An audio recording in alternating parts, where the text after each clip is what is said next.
Merhaba arkadaşlar. Bugün Hande Erçel'in moda ve göresel trendler üzerindeki etkisini inceleyeceğiz. Kariyerinin başından itibaren dış görünüşüne yönelik ilgi oldukça yüksekti. Ancak burada önemli bir nokta var. Ortaya çıkan imaj sadece doğal özelliklerinden ibaret değil.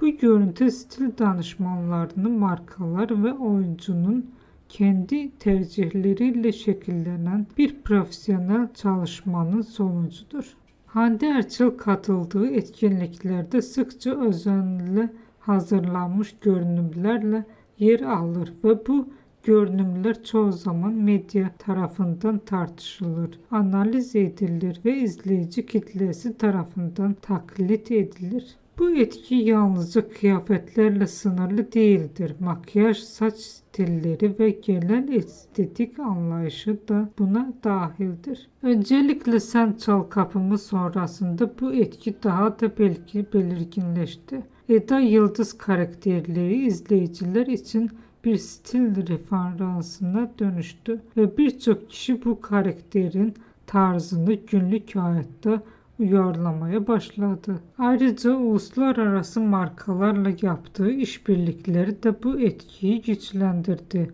Küresel markaların yüzü olmak, onun görsel imajını da çok daha geniş bir kitleye sistematik olarak ulaşması anlamına gelir.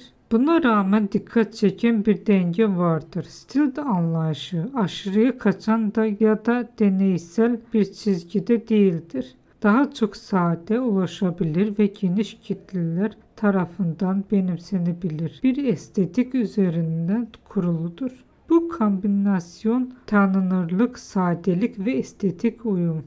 Onu sadece bir oyuncu değil, aynı zamanda moda endüstrisinin aktif bir parçası haline getirir. Bizi izlediğiniz için teşekkürler.